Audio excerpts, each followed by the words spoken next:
پیر دستگیر حضور غوث اعظم شیخ عبد القادر جیلانی رحمۃ اللہ علیہ نے اپنی زندگی کا ایک لمبا عرصہ مجاہدات میں گزارا۔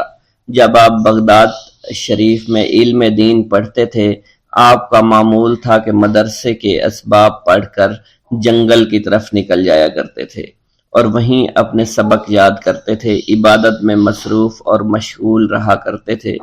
اسی زمانے کی بات ہے کہ ایک روز حضور غوث اعظم شیخ عبد القادر جیلانی رحمۃ اللہ علیہ نے کسی غار کے قریب ایک پتھر کو دیکھا۔ اس پر ایک درود پاک لکھا ہوا تھا اور ساتھ ہی یہ بھی لکھا تھا کہ یہ درود جو پتھر پر لکھا ہے اسے ایک مرتبہ پڑھنے سے 50,000 درود شریف پڑھنے کا ثواب ملتا ہے۔ حضور غوث اعظم رحمۃ اللہ علیہ نے وہ درود شریف لکھ لیا اور اسے پڑھنے لگے۔ بعد میں ایک روز آپ کو خواب میں پیارے آقا مکی مدنی محمد مصطفیٰ صلی اللہ علیہ وآلہ وسلم کی زیارت ہوئی۔ آپ نے آخری نبی رسول ہاشمی صلی اللہ علیہ وسلم سے اس درود شریف کے متعلق پوچھا کہ کیا یہ وہی درود شریف ہے جس کے پڑھنے سے 50,000 درود شریف پڑھنے کا ثواب ملتا ہے؟ سرکار عالی وقار مکی مدنی تاجدار مدینہ صلی اللہ علیہ وآلہ وسلم نے فرمایا، اس درود شریف کے پڑھنے سے 50,000 کا نہیں بلکہ 70,000 درود شریف کا ثواب ملتا ہے۔ سبحان اللہ۔ اللہ پاک کے اپنے محبوب کی امت پر کرم نوازیاں دیکھی کہ جو بندہ ایک بار درود شریف پڑھے، روایت کے مطابق اسے 10 نیکیاں ملتی ہیں، 10 گناہ معاف ہوتے ہیں اور 10 درجات ہی بلند کیے جاتے ہیں۔ یہی کرم نوازی کتنی عظیم ہے کہ ایک مرتبہ درود شریف پڑھنے سے اتنا ثواب ملے۔ اس پر مزید کرم بالائے کرم کہ ایسے درود شریف بھی ہیں جنہیں صرف ایک مرتبہ پڑھنے سے صرف ایک درود شریف کا ثواب نہیں بلکہ کئی ہزار درود شریف کا ثواب ملتا ہے۔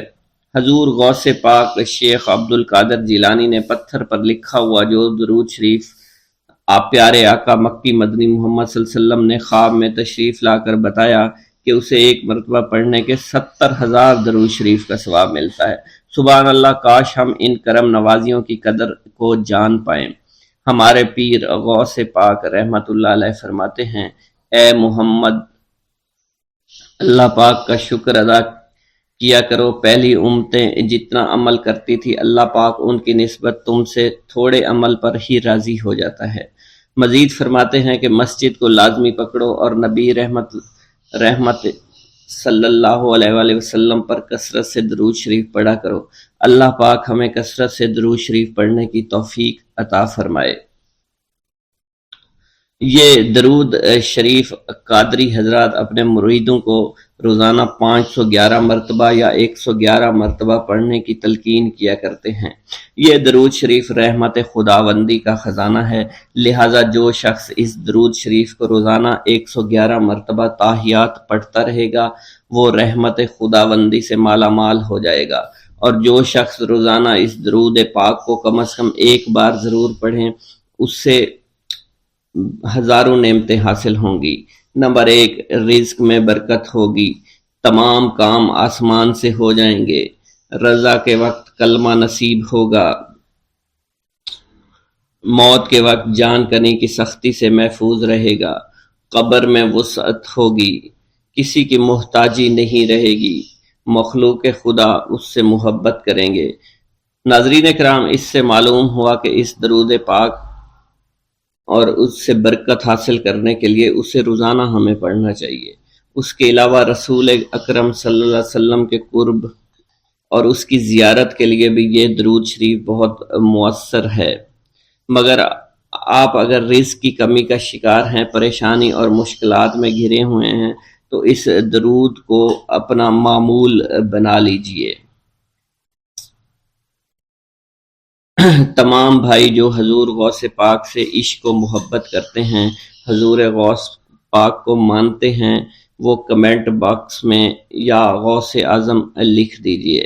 اللہ ہمارے رزق، مال و جان اور عزت میں برکت عطا فرمائے اور ہماری مغفرت عطا فرمائے۔ ایک عورت اپنے لڑکے کو لے کر محبوب سبحانی قطب ربانی غوث سمدانی شیخ عبد القادر جیلانی کی بارگاہ پناہ میں لے کر آئی۔ اور عرض کرنے لگی کہ حضور یہ بچہ آپ سے بہت عقیدت رکھتا ہے، اس لیے میں اسے آپ کے حوالے کرتی ہوں، آپ اسے اپنی غلامی میں قبول فرما لیجئے۔ آپ نے اسے قبول فرما کر چند دن مجاہدات کا حکم دیا۔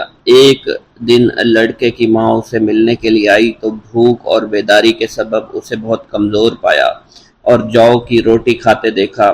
پھر وہ عورت آپ کی خدمت میں آئی تو آپ کے سامنے مرغی کے گوشت کی ہڈیاں دیکھیں اور فوراً وہ بول پڑی کہ خود تو مرغی کا گوشت کھا رہے ہیں، میرے لڑکے کو جو کی روٹی کھلا رہے ہیں۔ یہ بات سن کر آپ نے ان ہڈیوں پر ہاتھ رکھ کر فرمایا کہ اس اللہ کے حکم سے کھڑی ہو جا، تو بوسیدہ ہڈیاں زندہ ہو گئیں اور وہ مرغی بن گئی اور وہ فوراً کھڑی ہوئی اور بولنے لگی۔ ایک بزرگ جس کا نام محمد قائد الادانی رحمۃ اللہ علیہ ہے نے بیان کیا ہے کہ ایک دن حضرت شیخ عبد القادر جیلانی سرح نورانی وعظ فرما رہے تھے اور ہوا بہت تیز چل رہی تھی کہ ایک چیل چیختی ہوئی آپ کی مجلس پر سے گزری، جس سے حاضرین کی توجہ ہٹ گئی۔ آپ نے فرمایا، اے ہوا، اس چیل کا سر تن سے جدا کر دے۔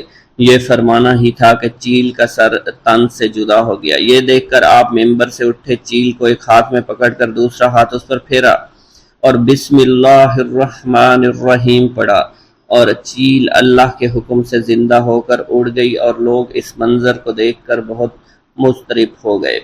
ایک شخص جس کا نام معمر جراح تھا بتاتے ہیں کہ ایک دن محبوب سبحانی قطب یزدانی شیخ عبد القادر جیلانی کی خدمت میں حاضر تھا۔ آپ کچھ تحریر فرما رہے تھے کہ مکان کی چھت سے مٹی گرنے لگی۔ دوبارہ دیکھا تو ایسا ہی ہوا۔ جب چوتھی بار ایسا ہوا تو آپ نے سر اٹھا کر اوپر دیکھا اور فرمایا کہ تیرا سر تن سے جدا ہو جائے۔ یہ فرمانے کی دیر تھی کہ ویسا ہی ہوا، اور اس نظر کو دیکھ کر نہایت لوگ جو ہے مضطرب ہوئے۔ میں نے عرض کیا، حضور آپ پریشان کیوں ہیں؟ آپ نے فرمایا، میں ڈرتا ہوں اگر مسلمان سے مجھے ایذا پہنچے تو اس کا بھی حال ایسے ہی ہوگا جیسے اس چوہے کا ہوا۔ ایک بزرگ شیخ عمر مسعود نے بیان کیا ہے کہ حضرت شیخ عبد القادر جیلانی سرہ نورانی ایک دن وضو فرما رہے تھے۔ اسی اثنا میں ایک چڑیا نے آپ پر بیٹ کر دی۔ یہ چڑیا اسی وقت گرتے ہی مر گئی۔ اس وضو کے بعد اتنا حصہ کپڑا دھویا اور اتار کر مجھے دے دیا کہ اسے فروخت کر کے اس کی رقم غرباء میں تقسیم کر دو، یہ اس کا بدلہ ہے۔ ناظرین کرام، آپ کو بتاتے چلیں کہ شیخ ربانی حضرت شیخ عبد القادر جیلانی جو ہے بہت ہی قیمتی لباس زیب تن کیا کرتے تھے۔ یہ لباس جو ہے ریشم کے تاروں سے بنا ہوتا تھا اور بہت زیادہ قیمتی ہوتا تھا۔ جب اس واقعہ کے بعد اس لباس کو بازار میں تقسیم کیا گیا تو اس کے بہت زیادہ رقم وصول ہوئی جو کہ غرباء میں تقسیم کر دی گئی۔ ایک بزرگ شیخ عبد القادر جیلانی رحمۃ اللہ علیہ کی خدمت میں حاضر ہو کر عرض کرنے لگے کہ حضور، میرے بچے کو 1.25 سال سے بخار کا عارضہ ہے، جو بڑھتا ہے نہ ہی گھٹتا ہے۔ آپ نے فرمایا، تم اس بچے کے کان میں جا کر اس طرح کہہ دو، بخار دور ہو جائے گا کہ اے بخار، تجھے عبد القادر کہتا ہے کہ میرے بچے کو چھوڑ دو۔ آپ نے ایسا ہی کیا۔ بخار فوراً بچے کو چھوڑ کر وہاں سے چلا گیا اور اہل محلہ جو ہے وہ باقی لوگ بخار میں مبتلا ہو گئے۔ حضرت شیخ ابو الحسن علی قریشی رحمۃ اللہ علیہ نے بیان کیا ہے کہ ایک دفعہ میں اور شیخ ابو نصر حضرت شیخ عبد القادر جیلانی کی خدمت میں حاضر تھے۔ ابو غالب فضل نامی ایک تاجر آیا اور کہنے لگا کہ حضور، آپ کی دعوت کرنا چاہتا ہوں، قبول فرمائیے۔ آپ نے دعوت کو قبول فرما لیا اور خچر پر سوار ہو کر ابو غالب کے مکان پر تشریف لے گئے۔ وہاں بغداد کے کثیر التعداد علماء اور مشائخ موجود تھے۔ ابو غالب نے دسترخوان بچھایا اور قسم قسم کے کھانے رکھنے لگے۔ ایک بہت بڑا مٹکا بھی ساتھ لا کر رکھ دیا۔ محبوب سبحانی سر جھکا کے بیٹھے ہوئے تھے۔ آپ کی عظمت و ہیبت کی وجہ سے حاضرین پر سکوت کا عالم طاری تھا۔ آپ نے شیخ علی کو اشارہ فرمایا کہ اس مٹکے کو لا کر میرے پاس رکھ دو، اور ساتھ ہی مٹکے کو کھولنے کا حکم بھی صادر فرمایا۔ کھولا تو دیکھا کہ اس میں ایک مفلوج الحال نابینا لڑکا تھا۔ آپ نے لڑکے سے فرمایا اللہ کے حکم سے تندرست ہو کر اٹھ کر کھڑا ہو جا۔ اسی وقت لڑکا بالکل تندرست ہو کر دوڑنے لگا۔ یہ دیکھ کر حاضرین عالم اضطراب میں ڈوب گئے اور چاروں طرف شور برپا ہو گیا۔ پھر آپ بغیر کھانا کھائے واپس تشریف لے آئے۔ ایک دن حضور غوث الثقلین شیخ ابو الحسن کی بیمار پرسی کے لیے ان کے گھر تشریف لائے۔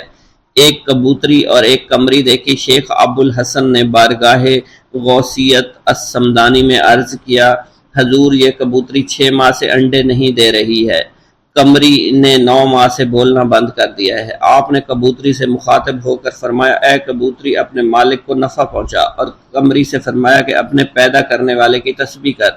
آپ کا یہ فرمانا تھا۔ قمری نے بولنا شروع کر دیا، کبوتری نے انڈے دینے شروع کر دیے، اور تمام حیاتی ایسا ہی کرتے رہی اور صحت یاب بھی رہی۔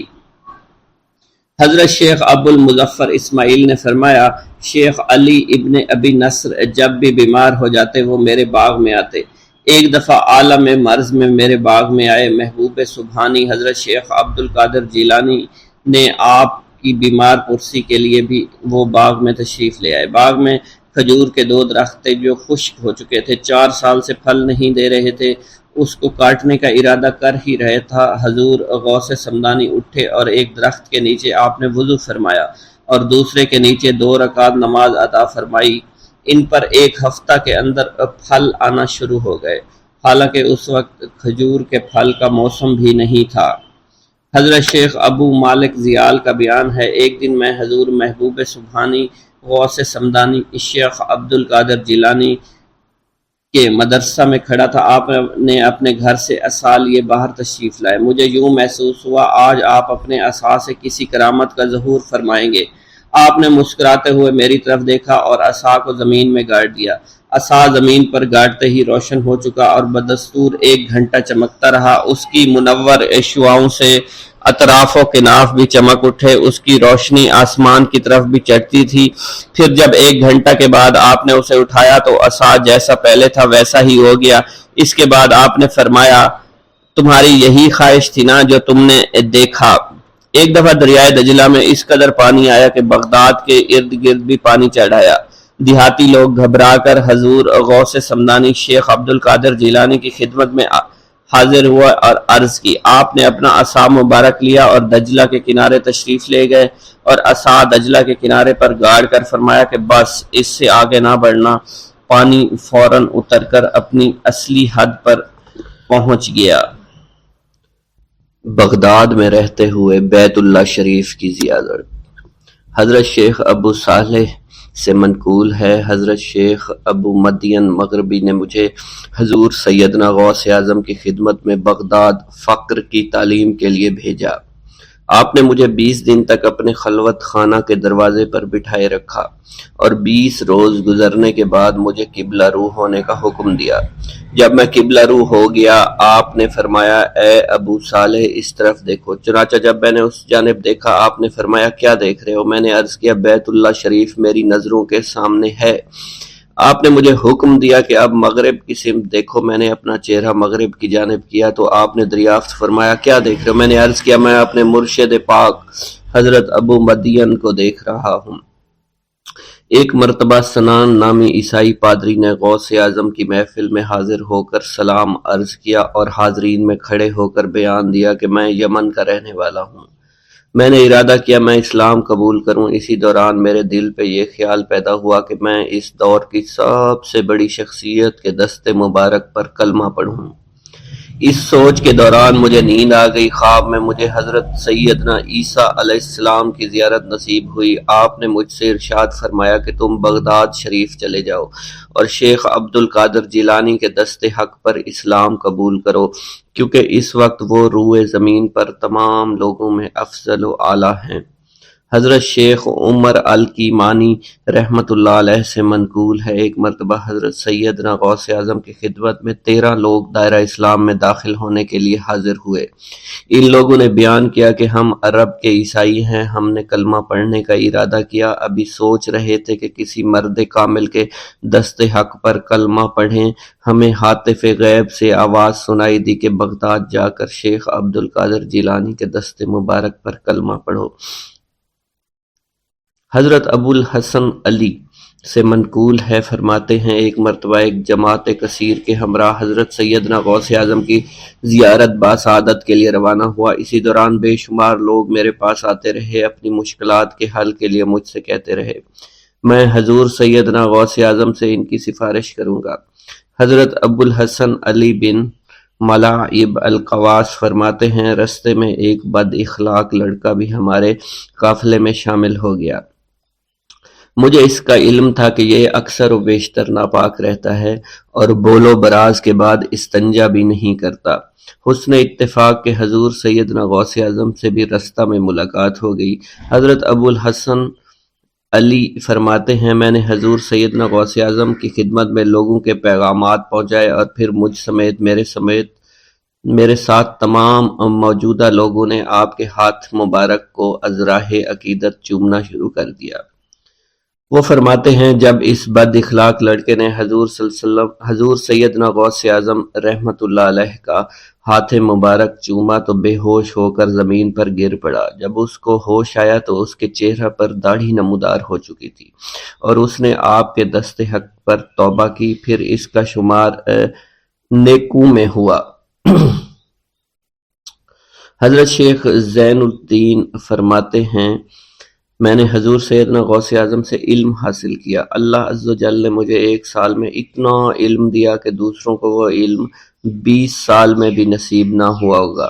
میں نے آپ سے مصر جانے کی اجازت طلب کی تو آپ نے فرمایا دمشق پہنچ کر غازیوں کو مصر میں داخل ہونے کے لیے تیار پائے گا تاکہ اس پر قابض ہو جائیں، مگر ان سے کہنا وہ ہرگز کامیاب نہیں ہوں گے، ہاں دوسری مرتبہ وہ ضرور کامیاب ہوں گے۔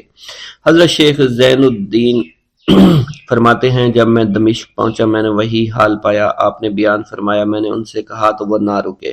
جب میں مصر پہنچا میں نے خلیفہ کو ان کو مقابلے کے لیے تیار کیا، میں نے خلیفہ سے کہا گھبراؤ نہیں، تم کامیاب ہو جاؤ گے۔ جب غازی مصر پہنچے تو ان کو شکست ہوئی۔ شیخ زین الدین فرماتے ہیں خلیفہ نے مجھے اپنا ندیم خاص مقرر کر دیا اور اپنے ہر راز سے مجھے واقفیت دے دی۔ پھر دوسری مرتبہ غازی آئے، انہوں نے مصر پر قبضہ کر لیا۔ مجھے حضور سیدنا غوث اعظم کے قول کے مطابق ہر ایک سے 1.5 لاکھ دینار ملے۔ مجھے مصر میں ہر خاص و عام میں مقبولیت حاصل ہو چکی تھی اور بے شمار لوگ میرے وعظ سے مستفیض ہونے لگے تھے۔ حضرت سیدنا غوث اعظم شیخ عبد القادر جیلانی کی خدمت میں ایک عورت حاضر ہوئی، آپ سے دعا کی درخواست کی کہ اس کے ہاں اولاد ہو۔ آپ نے مراقبہ میں جا کر لوح محفوظ کا مشاہدہ کیا تو وہاں لکھا تھا اس عورت کی قسمت میں اولاد نہیں ہے۔ آپ نے اللہ کے حضور اس کے لیے دعا فرمائی، غیب سے ندا آئی اس کے ہاں اولاد نہیں، آپ اس کے حق میں دعا جاری رکھیں، یہاں تک کہ غیب سے آپ کو ندا آئی کہ ہم نے آپ کی دعا کی بدولت اس کو 7 لڑکے عطا فرمائے۔ چنانچہ اس عورت کے ہاں یکے بعد دیگرے 7 لڑکوں کی دعا کی پیدائش ہوئی۔ حضرت شیخ ابو الخیر منقول ہے، فرماتے ہیں میں شیخ ابو حسن اور شیخ خلیل بن احمد اور شیخ ابو عبداللہ کی خدمت میں حاضر تھے۔ آپ نے فرمایا تم سب اپنی اپنی حاجات بیان کرو، میں انشاءاللہ تمہاری حاجات پوری کروں گا۔ شیخ ابو سعود نے کہا کہ میں ترک دنیا اختیار کرنا چاہتا ہوں۔ شیخ ابو قائد نے کہا میں مجاہدی کی قوت چاہتا ہوں۔ شیخ ابوالزاز نے کہا کہ میں خوف الہی چاہتا ہوں۔ شیخ فارسی نے کہا اللہ کے ساتھ میرا ایک حال ہے جسے میں کھو بیٹھا میں چاہتا ہوں کہ میرا وہ حال لوٹ آئے۔ شیخ جمیل نے کہا میں حفظ وقت چاہتا ہوں۔ شیخ عمر نے کہا کہ میں علم کی زیادتی چاہتا ہوں۔ حضرت شیخ ابو الخیر محفوظ فرماتے ہیں حضور سیدنا غوث اعظم نے فرمایا انشاءاللہ تم سب کی حاجات جلدی پوری ہوں گی۔ چنانچہ آپ کا قول پورا ہوا اور تمام لوگوں کی حاجات پوری ہوئی ماں سوائے شیخ خلیل کے، کیونکہ حضرت شیخ خلیل نے قطبیت مانگی تھی جس کا ابھی وقت نہیں آیا تھا۔ حضرت ابو سعود فرماتے ہیں حضرت شیخ حماد دباس کی خدمت میں حاضر ہو کر عرض کیا، حضور میں ملک شام کی جانب مال تجارت لے کر جانا چاہتا ہوں اور میرا یہ قافلہ تیار ہے، میرے پاس 700 دینار کا مال ہے۔ حضرت شیخ حماد دباس نے فرمایا، اگر تم اس سال سفر کرو گے تو تم سفر میں ہی قتل کر دیے جاؤ گے اور تمہارا تمام مال و اسباب لوٹ لیا جائے گا۔ حضرت حماد عباس کی بات سن کر وہ تاجر حضور سیدنا غوث اعظم کی خدمت میں حاضر ہوا اور حضرت حماد عباس کی بات بیان کر دی۔ آپ نے فرمایا کہ تم سفر پر جاؤ، میں تمہارا ضامن ہوں۔ آپ کا فرمان سن کر وہ سامان تجارت لے کر شام پہنچا۔ اپنا تمام مال فروخت کرنے کے بعد وہ تاجر اپنے کسی کام سے حلب گیا۔ وہاں ایک مقام پر اس نے 1000 دینار رکھ دیا اور حلب میں اپنی قیام گاہ پر واپس آ گیا۔ اس نے خواب میں دیکھا عرب بدوؤں نے ایک قافلہ لوٹا ہے، قافلہ کے کئی آدمیوں کو قتل کیا ہے جس میں وہ شامل ہے۔ اس کے بعد وہ بیدار ہوا، گھبرا کر اس جگہ پہنچا جہاں اس نے 1000 دینار رکھے تھے۔ اس کے دینار وہیں پر رکھے اس کو مل گئے۔ دینار لے کر واپس قیام گاہ پہنچا، بغداد شریف واپس جانے کی تیاری شروع کر دی۔ جب وہ تاجر بغداد شریف واپس پہنچا تو پہلے حضرت حماد عباس کی خدمت میں حاضر ہوا تو آپ نے فرمایا کہ تم پہلے حضور سیدنا غوث اعظم کی خدمت میں حاضر ہوا، کیونکہ وہ محبوب سبحانی ہیں۔ انہوں نے اللہ کے حضور تمہارے لیے 70 مرتبہ دعا مانگی، یہاں تک کہ تمہاری حقیقت کو خواب میں بدل دیا گیا۔ وہ تاجر آپ کی خدمت میں حاضر ہوا اور آپ نے حضرت حماد عباس کی بات کی تصدیق کی۔ ایک گاؤں کے بارے میں کہا جاتا تھا کہ جہاں قدرت کی بے پناہ نعمتیں تھیں، اللہ پاک نے وہاں کے لوگوں کو مالا مال کیا ہوا تھا۔ ایسی نعمتیں کہ جن نعمتوں کو دیکھ کر انسان اکثر مغرور ہو جایا کرتے ہیں، مگر وہاں پر کچھ مسلمان تھے اور سب سے بڑی اور بری بات یہ تھی کہ وہاں کے تمام لوگ کافر تھے۔ وہ کفار اپنی دولت پر بہت فخر کیا کرتے تھے کیونکہ ان میں ہر ایک انسان بہت دولت مند تھا، ہر ایک کے پاس بے بہا پیسے تھے، کسی کو پیسوں کی کمی نہیں تھی۔ وہاں کے سردار کی ایک اکلوتی بیٹی تھی جس کو سردار بے پناہ پیار کرتا تھا۔ اس سردار کی بیٹی بے پناہ مغرور، ظالم، گھمنڈی تھی۔ وہاں پر غریب لوگ صرف مسلمان ہی تھے، تمام کافر ایک دوسرے کی مدد کیا کرتے تھے، لیکن مسلمانوں کی مدد کرنے والا وہاں پر کوئی نہ تھا۔ وہاں پر انہیں کوئی دیکھنے والا نہ تھا۔ سردار کی بیٹی کو کالے جادو میں خوب مہارت حاصل تھی اور وہ جادو کی وجہ سے وہاں پر رہنے والے غریبوں پر بہت ظلم کیا کرتی تھی۔ تمام مسلمان اس سے بے حد پریشان تھے اور وہ لوگوں کو غلام بناتی اور مزدور بناتی تھی۔ اگر ان میں کوئی اس کی بات نہ مانتا تو اس کو قیدی بنا کر اپنے اشاروں پر نچایا کرتی تھی۔ اس بستی میں چونکہ اکا دکا مسلمان تھے جن کا کوئی پرسان حال نہیں تھا، کوئی بھی ان کو بچانے والا نہیں تھا۔ جب وہ سردار کی بیٹی کے ظلم حد سے بڑھ گئے تو مسلمانوں میں سے ایک بوڑھے شخص نے اللہ کے حضور گڑ گڑا کر دعائیں کی، اے اللہ ہمارے چند نسلیں جو یہاں پر بچی ہوئی ہیں، ان نسلوں کو تو بچا لے۔ یہ سردار کی بیٹی جس نے ہمارا جینا دشوار کر رکھا ہے، یہاں کوئی بھی انسان ہمارا حال نہیں پوچھتا اور نہ ہی ہمارے پاس مال و دولت ہے اور نہ ہی ہمارے پاس جسمانی طاقت بچی ہے۔ یا اللہ ہمارے لیے کوئی ایسا بندہ بھیج جو نہ صرف طاقتور ہو بلکہ اس جادوگرنی یعنی سردار کی بیٹی کو بھی ہرا سکے۔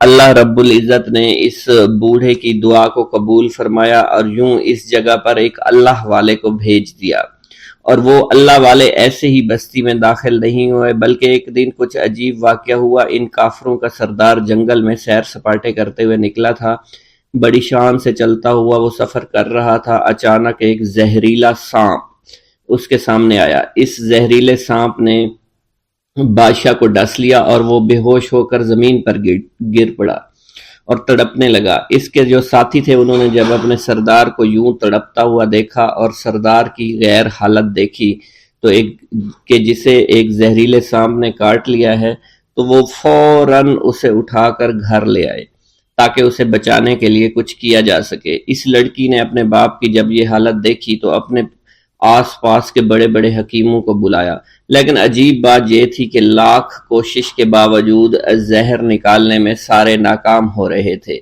اور زہر تیزی کے ساتھ اس کے جسم میں پھیلتا چلا جا رہا تھا۔ لیکن اسی وقت وہاں ایک درویش کی آمد ہوئی، ایک اللہ والے آئے، ان اللہ پاک نے اس مقصد کے تحت وہاں بھیجا تھا۔ اس اللہ کے ولی نے سردار کے گھر پر پہنچ کر دروازے کو کھٹکھٹایا۔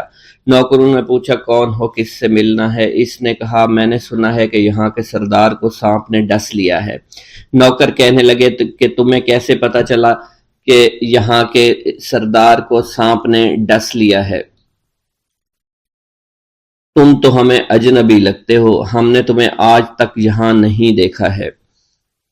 اس نے کہا میں مسافر ہوں اور مجھے خبر ملی ہے کہ یہاں کے سردار کو ایک زہریلے سانپ نے ڈس لیا ہے اور کوئی بھی اس کا علاج نہیں کر پا رہا۔ نوکروں نے کہا تم کون ہو؟ اللہ والے نے کہا میں حکیم ہوں اور میں ان کے علاج کی غرض سے یہاں آیا ہوں۔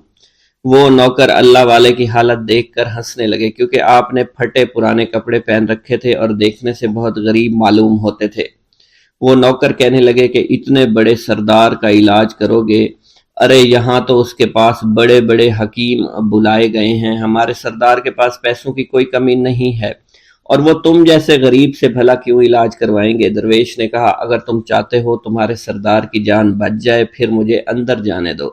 غلام کہنے لگا ٹھیک ہے، ہم اندر جا کر اجازت لے کر آتے ہیں۔ نوکر اندر گئے، سردار کی بیٹی سے کہا ایک غریب آیا ہے، کپڑوں سے فقیر معلوم ہوتا ہے، لیکن کہتا ہے میں سردار کا علاج کر سکتا ہوں اور میں سردار کا علاج کروں گا۔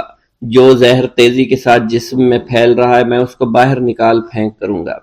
اس کی بیٹی کہنے لگی ٹھیک ہے بلا لو۔ جب وہ اللہ والے اس کے گھر کے اندر گئے تو دیکھا سردار تڑپ رہا تھا، ٹانگ کو بار بار بستر پر پٹخ رہا تھا۔ اللہ والے نے اس کے پیر کی طرف دیکھا جہاں سانپ نے اس کو کاٹا تھا، اسی جگہ اللہ والے نے تھوک دیا، فوراً وہاں سے بھاگ گئے۔ اس کے سارے سپاہی اس کی بیٹی دیکھ کر حیران رہ گئے کہ یہ بھلا کون سا دیوانہ ہے، کمرے میں آیا، علاج کی بجائے اسی جگہ پر تھوک دیا جہاں صرف کاٹا تھا، اور بھاگ بھی گیا، اس کو کوئی گرفتار نہیں کر سکا۔ سردار کی بیٹی غصے میں تل ملا اٹھی کہ اس نے جو گستاخی کی ہے اس کی کوئی بات نہیں، تھوک کو میں صاف کروا دوں گی، مگر اس کو تو میں ابھی گرفتار کرواتی ہوں۔ اور اس نے اپنے سردار کے ایک نوکر سے کہا کہ اس تھوک کو صاف کرو۔ اس نوکر نے تھوک کو صاف کرنے کی بجائے اس کو اچھی طرح سے ٹانگ پر مل دیا۔ لڑکی نے کہا کیا کر رہے ہو؟ اس فقیر نے میرے باپ کی ٹانگ پر تھوک دیا، اب اس تھوک کو تم مل رہے ہو؟ حکیم نے اپنے ہاتھ کے اشارے سے سردار کے بیٹے کو روک دیا۔ جیسے اس تھوک کو سردار کی ٹانگ پر ملا گیا فوراً سارا زہر ختم ہو گیا۔ جو ٹانگ کٹنے کے قابل تھی وہ ٹانگ بالکل ٹھیک ہو چکی تھی، جو نیلی پڑ چکی تھی اب اصلی حالت میں آہستہ آہستہ واپس آ رہی تھی، اور جب وہ قبیلے کا سردار بالکل ٹھیک ہو گیا، ہوش میں آ گیا تو حیران رہ گیا۔ اسے بتایا کہ فقیر بابا کے تھوک کی وجہ سے آپ ٹھیک ہوئے ہیں۔ اس نے کہا وہ بزرگ تو ہمارے لیے مسیحا ہے، تم لوگوں نے انہیں جانے کیوں دیا؟ انہیں میرے پاس لے کر آؤ، انہوں نے ہم پر بہت بڑا احسان کیا ہے، ہم اس کے احسان کا بدلہ ضرور چکائیں گے۔ اس کی بیٹی جو خاموشی سے باپ کو دیکھ رہی تھی اس نے کچھ بھی نہ کہا۔ گاؤں کے سردار کے کہنے پر سارے سپاہی اللہ والے کو ڈھونڈنے کے لیے نکل گئے۔ وہ چاروں طرف پھیل گئے لیکن کہیں بھی اللہ والے کا پتہ نہیں چل رہا تھا۔ پھر جب سپاہی تلاش کرتے کرتے جنگل میں داخل ہوئے، وہاں ایک درخت کے نیچے ایک آدمی کو عبادت کرتے ہوئے دیکھا۔ وہ غور سے اس کو دیکھ رہے تھے اور کہہ رہے تھے یہ کس طرح کی عبادت کر رہے ہیں؟ ہم لوگ تو اپنے بتوں کے آگے ہاتھ جوڑتے ہیں، یہ نہ جانے کس کو سجدہ کر رہے ہیں۔ خیر، عبادت کے فوراً بعد اللہ والے کو پکڑ لیا، گاؤں کے سردار کے سامنے پیش کیا۔ وہ کہنے لگا آپ کون ہیں اور کہاں سے آئے ہیں؟ سب سے پہلے تو میں گستاخی کی معافی چاہتا ہوں، میرے لوگوں نے آپ کے ساتھ بڑی بدتمیزی کی، لیکن آپ کی وجہ سے آج میں زندہ ہوں۔ ہم گناہ گاروں کی وجہ سے آپ جیسے لوگوں کو بہت تکلیف ہوئی ہے، اس لیے میں معذرت چاہتا ہوں۔ آپ سے درخواست کرتا ہوں کہ آپ میری طرف سے یہ قیمتی لباس یعنی کپڑے اور عربی گھوڑا قبول کیجئے۔ اللہ والوں نے اس کی طرف مسکرا کر دیکھا اور کہا یہ گھوڑا، یہ لباس بہت قیمتی ہے، مگر یہ لباس پہن کر اس گھوڑے کے لیے گھاس کاٹوں گا تو کیا اچھا لگوں گا؟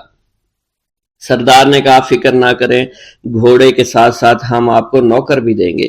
اللہ والے نے کہا کہ اتنی مال و دولت اور نوکروں کے ساتھ میں اکیلا رہوں گا؟ گاؤں کا سردار بولا حضور آپ کی یہ بات سن کر میں سوچ میں گم ہو گیا ہوں، لیکن یہ میری بیٹی آپ کے سامنے حاضر ہے۔ بیٹی حیرت سے اپنے باپ کو دیکھ رہی تھی کہ میرا باپ اب کیا کہنے والا ہے۔ سردار نے کہا میری بیٹی جسے آپ نے دیکھ لیا ہے اس کی شادی میں آپ سے کر دوں گا، مگر ایک شرط ہے کہ آپ کو اپنے مذہب کو چھوڑنا پڑے گا۔ میرے سپاہیوں نے آپ کو عبادت کرتے ہوئے دیکھا ہے، جہاں تک ہمارے معمولات ہیں ہم بتوں کے آگے سجدہ کرتے ہیں اور ان کی عبادت کرتے ہیں، اور آپ جس کے آگے سجدہ کرتے ہیں وہ اللہ ہے، یعنی آپ مسلمان ہیں، اس لیے آپ کو اپنا مذہب چھوڑنا پڑے گا۔ کیا آپ ایسا کر سکتے ہیں؟ اللہ والے نے کہا کہ مجھے ایک بات بتائیے، آپ سب کچھ دیکھ رہے ہیں، آپ نے مجھے یہ بھی دعا دی کہ میری اولادیں ہوں اور آپ کی نسل آپ کی بیٹی سے چلے گی۔ مجھے ایک بات بتائیں، اگر ان بچوں میں سے کسی بچے کو خدا نہ خواستہ کچھ ہو گیا تو کس کو رونا پڑے گا؟ سردار نے جواب دیا اگر خدا نہ خواستہ کچھ ایسا ہوا تو رونا مجھ کو ہی پڑے گا۔ اللہ والا نے مسکرا کر کہا اگر یہ سارا مال لے کر مجھے رونا ہی پڑا تو آپ اپنا گھوڑا، اپنی دولت، اپنی بیٹی، ہر چیز اپنے پاس رکھ لو۔ میں خوش ہوں، میں مسلمان ہوں، میں ٹھیک ہوں۔ اگر یہ تمام چیزیں لے کر مجھے اپنا محلہ چھوڑنا پڑے تو میں اپنی جان دے کر بھی اپنے مذہب کو نہیں چھوڑوں گا۔ جس طرح آپ نے مجھے نوازا ہے، میں اسی رب کے دین کو چھوڑ کر چلا جاؤں گا۔ صرف چند پیسوں کی خاطر میں ہر دن پیسہ نہیں کر سکتا، اور اپنی درویشی میں میں بہت خوش ہوں۔ اللہ نے مجھے جس مقصد کے لیے بھیجا تھا وہ میرا مقصد پورا ہو جائے گا۔ گاؤں کے سردار نے پوچھا، یہ کہہ کر وہ اللہ والے جانے لگے تو سردار نے درویش کو رک جانے کا کہا اور کہنے لگے میں نے مال دے کر تمہیں آزمایا اور تمہیں پرکھا، لیکن تم اپنے مذہب کو چھوڑنے پر راضی نہیں ہو۔ اگر تم یہی سب کرنے آئے تھے تو تمہیں اس بات کا ڈر نہیں؟ کیا تم نہیں جانتے ہم کتنے طاقتور ہیں، اور میری بیٹی اپنے عمل میں اتنی ماہر ہے کہ تمہیں یہاں کھڑے کھڑے ابھی جنگلی جانور بنا سکتی ہے۔ اللہ والے نے کہا کہ اس نے جنگلی جانور کمزور لوگوں کو بنایا ہوگا، یہ مجھے جانور بنا کر تو دکھائے۔ اس سے پہلے کہ گاؤں کا سردار اپنی بیٹی سے کچھ کہتا کہ اس پر وار کرو، اللہ والے نے جادوگرنی پر ایسی پھونک ماری کہ وہ اسی وقت ایک بہت بڑی چھپکلی بن گئی۔ وہ کچھ بھی نہیں کر پا رہی تھی، وہ چھپکلی اتنی بڑی تھی کہ وہاں پر جتنے بھی انسان کھڑے تھے ان سب میں سب سے زیادہ اونچا اس کا قد تھا۔ وہ چھپکلی اللہ والے کے پاس آئی، اپنا زہر اس پر اگلنا چاہتی تھی کہ اسی وقت اس نے اس کے منہ پر تھوک دیا۔ تھوکنے کی دیر تھی وہ چھپکلی جلنے لگی، اور جس سے گرمی کی وجہ سے اس کا چہرہ پگھل رہا تھا، اس کا چہرہ جل کر کالا ہو چکا تھا۔ وہ مرنے والی تھی کہ سردار دوڑتا ہوا قدموں میں آ کر گر پڑا اور معافی مانگنے لگا اور کہنے لگا حضور اس گستاخی کے لیے میں معذرت خواہ ہوں، آپ مجھے معاف کر دو، میں نے سچ میں آپ کو بہت کمزور سمجھا تھا، آپ کو آپ کا مذہب سے ہٹانا چاہا تھا۔ اگر میری بیٹی ٹھیک ہو جائے تو میں سچ کہتا ہوں یہاں پر جتنے لوگ ہیں ہم پوری کی پوری بستی مسلمان ہو جائیں گے۔ اللہ والے نے کہا کہ ہم تمہیں اپنے دین میں شامل کرنے کے لیے یہ سب نہیں کر رہے، بلکہ تم لوگ مسلمان بھائیوں پر جو ظلم کرتے ہو وہ ظلم کو ختم کرنے کے لیے ہم یہاں آئے ہیں۔ ہمارے دین میں جبر اور ظلم نہیں۔ اگر تمہارے بیٹی سے انسان بن کر سدھر جاتی ہے تو اس کو اس کی اصلی حالت میں لانے کے لیے میں خود کو اللہ کی بارگاہ میں پیش کروں گا اور دعا کروں گا۔ سردار کہنے لگا کہ ہاں میری بیٹی اصلی حالت میں اگر آ جائے تو پھر ہم کسی پر ظلم و ستم نہیں کریں گے، اور میں دل سے اپنی بیٹی کے لیے معافی چاہتا ہوں۔ آج سے یہ کوئی بھی جادو ٹونا اور مسلمانوں کو تنگ نہیں کرے گی، اور نہ ہی کسی مسلمان پر یہ ظلم اور جبر کرے گی۔ بس آپ اسے دوبارہ سے انسان بنا دے۔ اللہ والا نے چھپکلی پر دوبارہ سے پھونک ماری تو پھر سے انسان بن گئی، اور اللہ والے کے قدموں سے وہ لپٹ گئی، کہنے لگی مجھے معاف کر دیجئے، مجھے معاف کر دیجئے، میں نے اپنے آپ کو بہت طاقتور سمجھا۔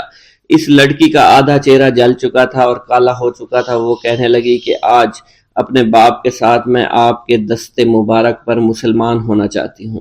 میں وعدہ کرتی ہوں کہ آج سے اس بستی پر کوئی بھی کافر کسی مسلمان کے ساتھ بدتمیزی نہیں کرے گا، زیادتی نہیں کرے گا، ظلم اور جبر نہیں کرے گا، بلکہ ہم سب یہاں مل جل کر رہیں گے اور بھائی چارے کے ساتھ رہیں گے۔ ہم سب مسلمان ہو جائیں گے اور پھر یوں اللہ والے کے ہاتھوں پوری بستی کا سردار اور اس کی بیٹی نے اسلام قبول کر لیا، اور سردار نے اللہ والے سے اپنی بیٹی کا نکاح کر دیا، اور پھر اس بستی میں ہمیشہ کے لیے امن و امان قائم ہو گیا۔ حضرت شیخ ابراہیم قندوزی کی آمد۔ ایک دن حضرت خواجہ معین الدین چشتی حسب معمول درختوں کو پانی دے رہے تھے۔ حضرت شیخ ابراہیم قندوزی گھومتے پھرتے اسی باغ کی طرف آن نکلے۔ حضرت شیخ ابراہیم قندوزی اسی آبادی میں رہا کرتے تھے جہاں آپ مقیم تھے، اور وہ اللہ عز و جل کے عشق میں اس قدر ڈوبے ہوئے تھے کہ ان پر عشق حقیقی کی وجہ سے اکثر خود فراموشی کی حالت طاری رہتی تھی۔ آبادی کے بچے اور بوڑھے انہیں مجذوب کہا کرتے تھے اور قدر کی نگاہ سے دیکھا کرتے تھے۔ جس وقت آپ کی نظر حضرت شیخ ابراہیم قندوزی پر پڑی تو سب کام چھوڑ کر آپ ان کی جانب متوجہ ہو گئے۔ آگے بڑھ کر خوش آمدید کہا اور دست مبارک کو بوسہ دیا، پھر نہایت عزت اور احترام کے ساتھ ایک سایہ دار درخت کے نیچے بٹھایا۔ ان دنوں انگوروں کا موسم تھا، کچھ پکے ہوئے خوشے بیلوں سے اتار کر آپ کی خدمت میں پیش کیے اور خود باادب ہو کر دو زانوں بیٹھ گئے۔ حضرت شیخ ابراہیم قندوزی کو حضرت خواجہ معین الدین چشتی کی مہمان نوازی کا انداز بہت پسند آیا۔ آپ کا یہ ادب بہت بھلا محسوس ہوا۔ حضرت شیخ ابراہیم قندوزی پہچان گئے کہ یہ بچہ نہایت ہونہار اور راہ حق کا متلاشی ہے۔ حضرت شیخ ابراہیم قندوزی نے اپنی جیب سے ایک کھلی کا ٹکڑا نکالا، دندان مبارک سے چبا کر خواجہ معین الدین چشتی کے دہنے مبارک میں ڈال دیا۔ وہ کھلی کا ٹکڑا شباب معرفت کا جام تھا جسے پیتے ہی آپ پر خودی کی کیفیت طاری ہو گئی اور نگاہوں سے تمام حجابات دور ہو گئے۔ آنکھوں میں نور ہی نور چھا گیا، تعینات کے حجابات سامنے سے اٹھ گئے، جوش حیرت قلب پر طاری ہو گیا، آنکھیں کھلی کی کھلی رہ گئیں۔ یہ نہیں کہا جا سکتا حضرت خواجہ معین الدین چشتی اس حالت فراموشی میں کب تک آئینہ حیرت بنے رہے۔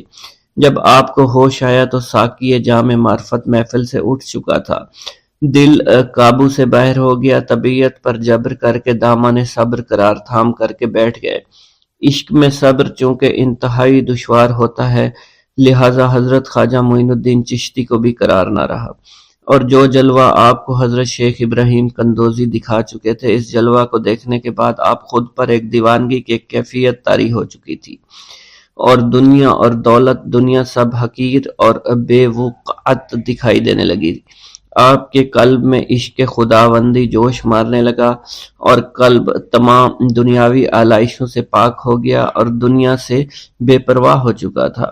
جیسے جیسے وقت گزرتا گیا، حضرت خواجہ معین الدین چشتی کی دیوانگی اور وارفتگی بڑھتی چلی گئی۔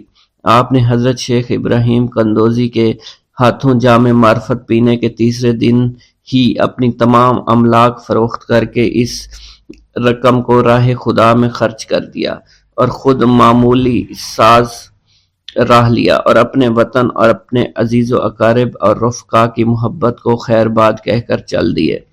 محبوب حقیقی کے سچے عاشقوں کا یہ دستور رہا ہے کہ وہ قرب یار پانے کے لیے سب سے پہلے علوم ظاہری کا زینہ طے کیا کرتے ہیں، پھر عمل کی دشوار گزار منزلوں کو طے کر کے علوم باطنی سیکھتے ہیں، تب کہیں جا کر انہیں جلوہ محبوب دکھائی دیتا ہے۔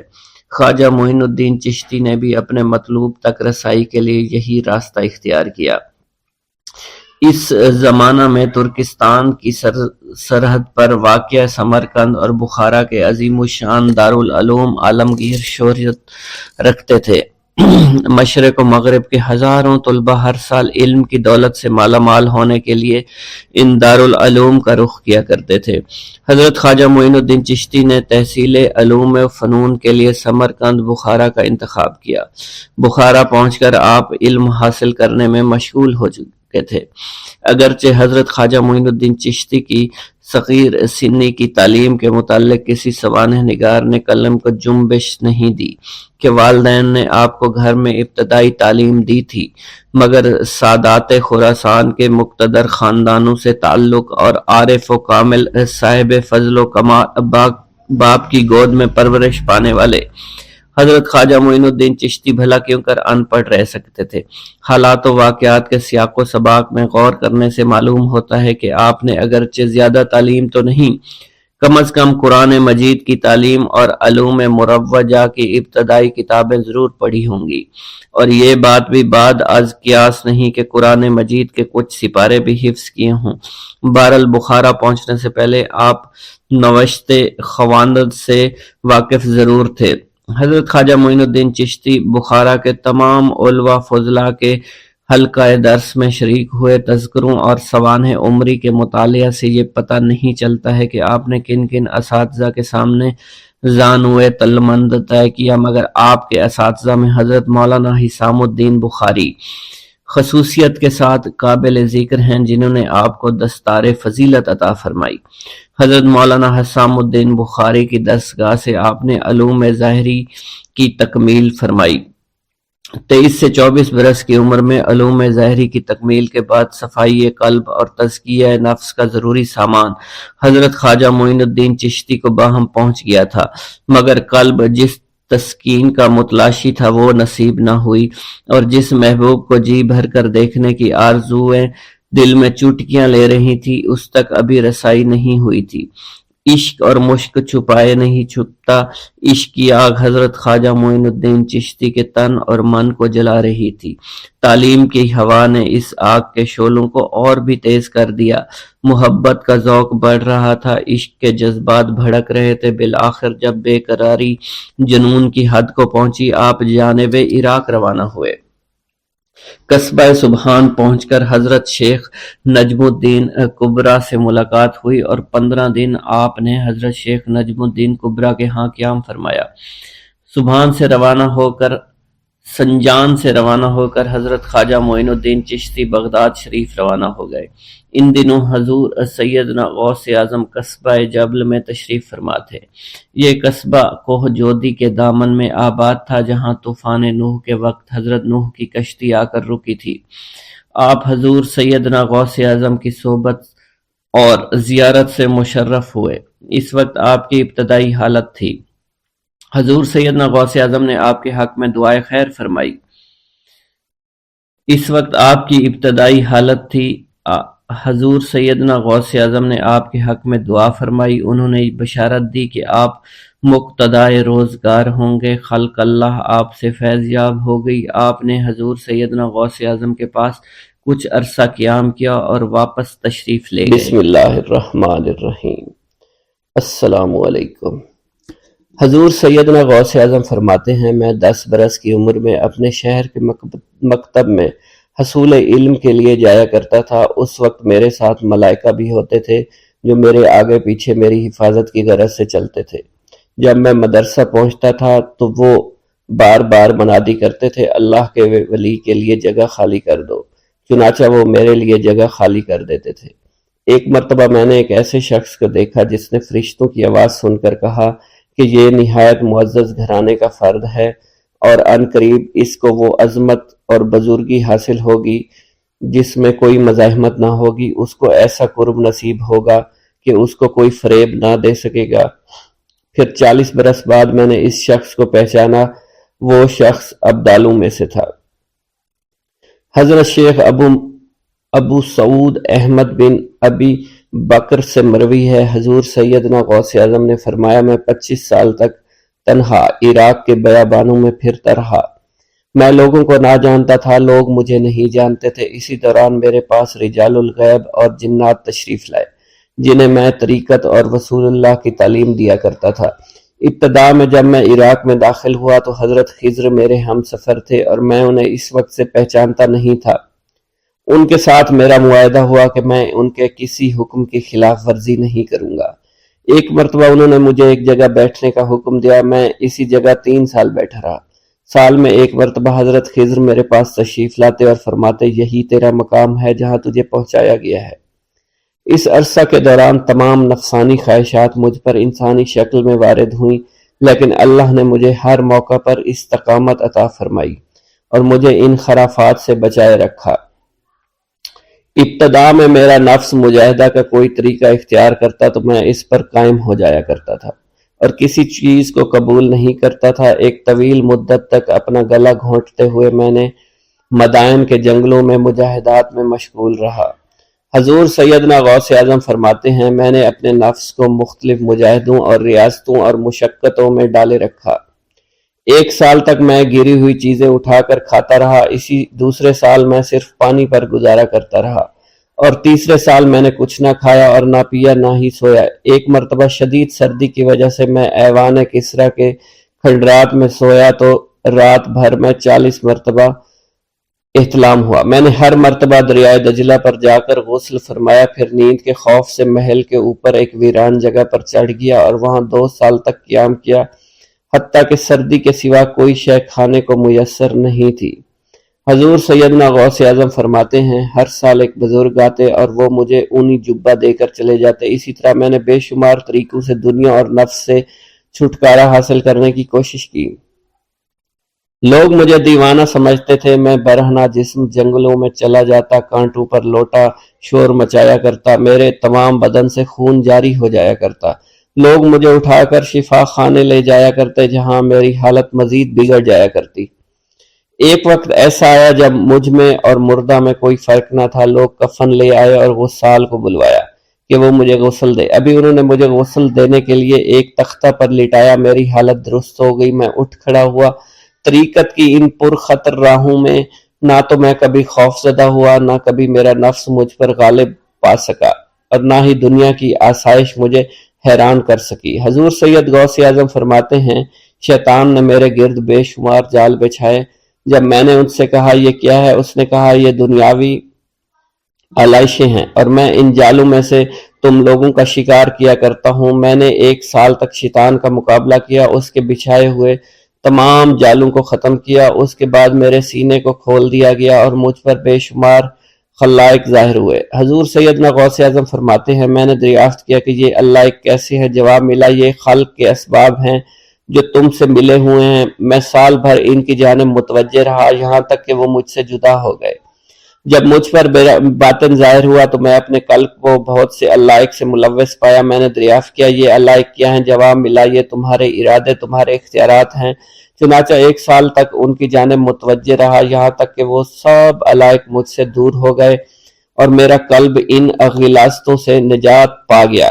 حضور سیدنا غوث اعظم فرماتے ہیں پھر میں نے توکل کے دروازے پر آیا میرا مقصد پورا ہو، لیکن جب میں توکل کے دروازے پر پہنچا بے شمار لوگ وہاں موجود تھے۔ میں ہجوم کو چیرتا بڑھا اور شکر کے دروازے پر پہنچ گیا، یہاں بھی لوگوں کا جمع غفیر موجود تھا، اسے بھی چیرتا آگے بڑھا اور مشاہدہ کے دروازے پر پہنچ گیا، یہاں پر موجود ہجوم کو بھی چیرتا ہوا اندر داخل ہوا، حتیٰ کہ سب سے آخر میں مجھے فقر کے دروازے پر لا دیا گیا۔ فقر کا دروازہ خالی تھا۔ جب میں اس دروازے میں داخل ہوا تو دیکھا جن جن چیزوں کو میں نے ترک کیا تھا وہ سب یہاں موجود تھی۔ یہاں مجھے ایک بہت بڑے روحانی خزانے کی فتوحات سے نوازا گیا، میرے لیے تمام دنیا کے خزانے کھول دیے گئے، مجھے روحانی عزت، دائمی غنا اور خالص آزادی عطا فرمائی گئی۔ میری تمام چیزیں جو میری ہستی اور میری صفات سب معدوم ہو گئی تھی، وہ میری ہستی کی جگہ کسی اور نے لے لی تھی۔ حضرت شیخ ابو سعید مخزومی نے حضور سیدنا غوث اعظم کو خرقہ خلافت سے نوازا اور فرمایا اے عبد القادر یہ وہ خرقہ ہے جو حضور نبی کریم صلی اللہ علیہ وسلم نے سیدنا علی المرتضیٰ کو عطا فرمایا۔ سیدنا علی المرتضیٰ نے یہ خرقہ خواجہ حسن بصری کو عطا فرمایا، جس سے ہوتا ہوا یہ مجھ تک پہنچا، اور یہ تمہاری امانت تھی جو میں نے تم تک پہنچا دی۔ حضور سیدنا غوث اعظم نے جب خرقہ مبارک کو زیب تن کیا تو آپ پر بے شمار انوار و تجلیات کی بارش ہونا شروع ہو گئی۔ بسم اللہ الرحمن الرحیم۔ حضور سیدنا غوث اعظم کی پرورش نہایت ہی بابرکت ماحول میں ہوئی۔ آپ نے ابتدا میں گوشہ نشینی اختیار کی اور خود کو دنیاوی غلاظتوں سے پاک رکھا۔ آپ نے 51 برس کی عمر میں شادی کی۔ جب آپ سے اس کے بارے میں دریافت کیا گیا تو آپ نے فرمایا، جب مجھے حضور نبی کریم صلی اللہ علیہ وسلم نے نکاح کی اجازت دی تو میں نے نکاح کر لیا۔ حضور سیدنا غوث اعظم رحمۃ اللہ علیہ نے اپنی ذات کو اللہ عز و جل کی خوشنودی کے لیے وقف کر رکھا تھا۔ آپ کی راتیں جاگ کر گزرتی تھی اور ساری رات آپ مراقبہ اور مشاہدہ میں گم رہتے تھے۔ آپ کی عادت مبارکہ تھی کہ آپ سجدہ کو دراز کرتے تھے اور بیٹھ کر مراقبہ فرماتے تھے۔ اسی دوران آپ کا جسم مبارک نورانی شعاؤں کے زیر اثر ہوتا تھا اور کئی مرتبہ آپ ان نورانی شعاؤں میں غائب ہو جایا کرتے تھے۔ حضور شیخ ابو عبداللہ بن حسنین بن ابی فضل فرماتے ہیں کہ سیدنا غوث اعظم کے بعض دہقانی مریدین ہر سال آپ کے لیے گیہوں بوتے تھے اور جائز طریقہ سے اسے پالتے تھے۔ پھر آپ کے بعض مریدین اسے پیستے، آپ کے لیے ہر روز 4 یا 5 روٹیاں پکاتے اور شام کو آپ کے پاس روٹیاں لے کر آتے تھے۔ آپ حاضرین میں ایک ایک ٹکڑا تقسیم کر دیتے اور جو بچ جاتا وہ اپنے لیے رکھ لیتے تھے۔ حضرت شیخ خضر حسینی سے منقول ہے کہ حضور سیدنا غوث اعظم نے ایک شکستہ دل فقیر کو دیکھا۔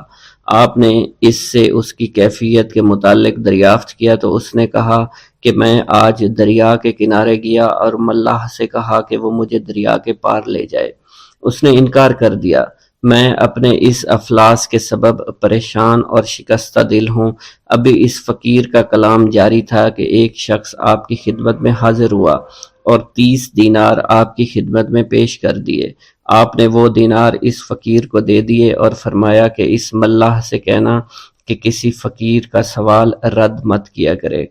حضرت شیخ معمر کا بیان ہے کہ میں نے حضور سیدنا غوث اعظم سے زیادہ کسی کو درگزر فرمانے والا نہیں دیکھا۔ آپ کی عطا کا یہ عالم تھا کہ ایک محفل میں 400 لوگوں کو ولایت کے مقام اعلیٰ تک پہنچا دیا کرتے تھے۔ بھوکوں کو کھانا کھلانا اور بیواؤں کی حاجت روائی کرنا آپ کا معمول تھا۔ جب کسی بیمار کے متعلق سنتے فوراً اس کی عیادت کے لیے تشریف لے جایا کرتے۔ فقراء کو آپ کے در سے بغیر سوال کیے عطا ہو جایا کرتا۔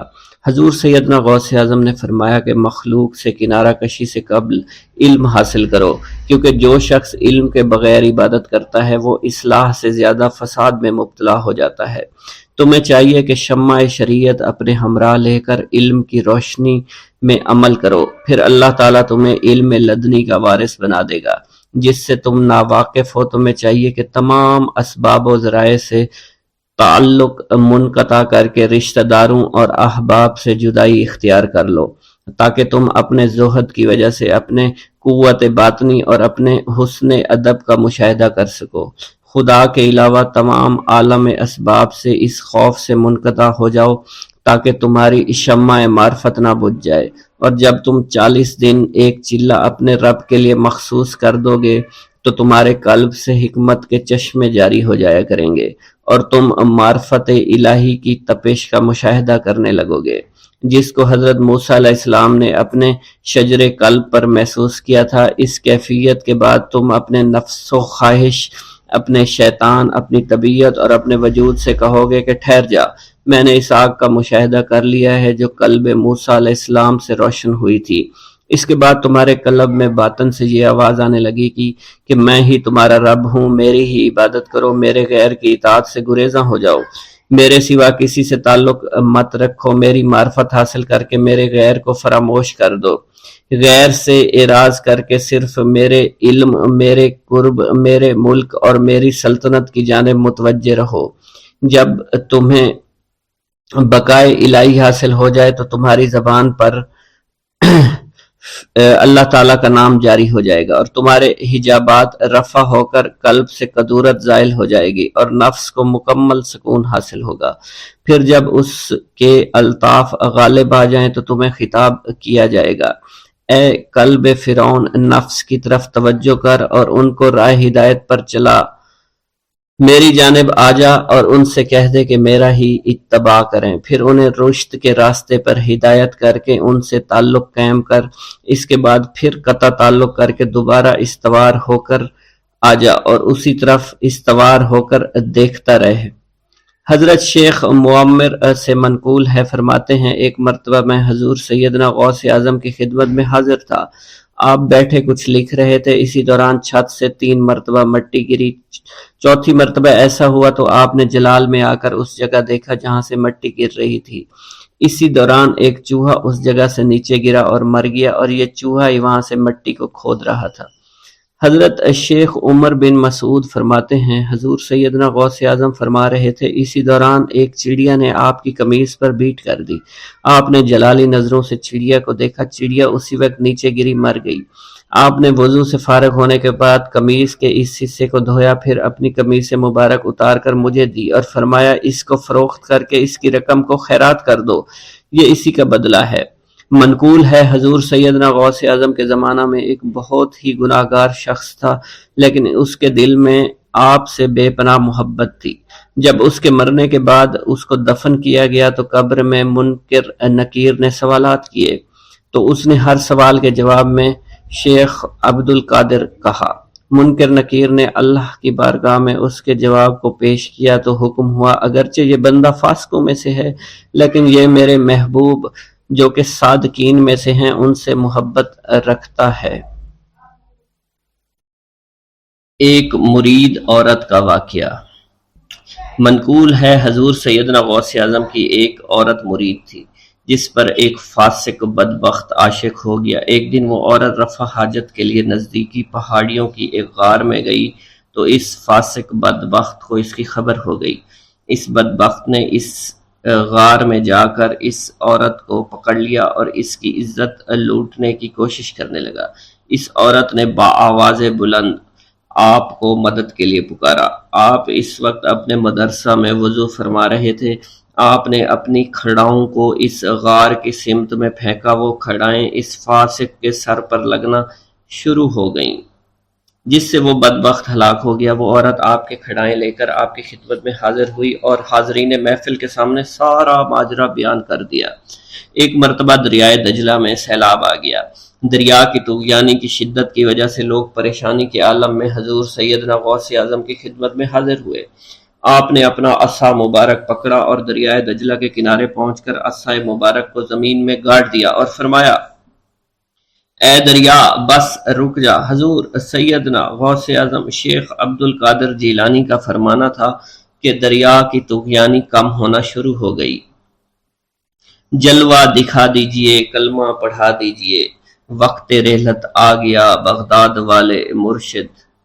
حضور سیدنا غوث اعظم کی عمر مبارک 91 برس ہو چکی تھی۔ آپ نے اپنے گھر والوں کو اپنے وصال کی خبر دی تو سب کی آنکھوں سے آنسو جاری ہو گئے۔ آپ اب باقاعدہ علیل رہنے لگے تھے۔ آپ کی ذات بابرکات کا فیضان جس سے ایک عالم سیراب ہوا کرتا تھا اس کے جانے کا وقت آ چکا تھا۔ آپ نے اپنے صاحبزادے حضرت سید عبد الوہاب رحمۃ اللہ علیہ سے فرمایا، تم میرے پاس سے ہٹ جاؤ کیونکہ میں بظاہر تمہارے ساتھ ہوں مگر میرا باطن صرف اللہ کے ساتھ ہے۔ اس وقت کچھ لوگ یہاں تشریف لانے والے ہیں، تم ان کے لیے جگہ کو فراخ کر دو۔ حضور سیدنا غوث اعظم کلمات کو سننے کے بعد بستر پر لیٹ گئے۔ آپ کی زبان مبارک سے ذیل کے کلمات جاری ہوئے، میں اللہ رب العزت سے مدد لیتا ہوں جس کے سوا کوئی عبادت کے لائق نہیں، جو زندہ ہے نہ اسے موت ہے نہ خوف پاک ہے، جو قدرت سے باعزت ہے، جو بندوں پر موت طاری کرنے پر قادر ہے، اس کے سوا کوئی عبادت کے لائق نہیں ہے، اور حضرت محمد صلی اللہ علیہ وسلم اس کے رسول ہیں۔ اس کے بعد حضور سیدنا غوث اعظم کی زبان مبارک سے اللہ اللہ کا ورد جاری ہو گیا اور اپنی جان آفریں کے سپرد کر دی۔ حضور سیدنا غوث اعظم کے صاحبزادے حضرت سید عبد الرزاق سید موسیٰ فرماتے ہیں کہ آپ بار بار ہاتھ مبارک کو بلند فرماتے اور زبان مبارک سے فرماتے، توبہ کرو اور صف میں شامل ہو جاؤ۔ پھر آپ کے پاس حق آیا اور موت کے آثار شروع ہو چکے تھے۔ اور یہ الفاظ جاری تھے: میں مدد چاہتا ہوں کلمہ کی اللہ کی جو پاک و برتر ہے اور ایسا زندہ ہے جسے موت کا خوف نہیں، وہ اپنی قدرت کے ساتھ غالب ہے اور بندوں کو موت کے ساتھ مجبور کیا۔ پھر آپ نے اللہ عز و جل کی وحدانیت اور حضور نبی کریم صلی اللہ علیہ وسلم کی رسالت کی گواہی دی اور اللہ اللہ کا ورد بلند کر دیا، یہاں تک کہ آپ کی روح قفس اسری سے پرواز کر گئی۔ انا للہ و انا الیہ راجعون۔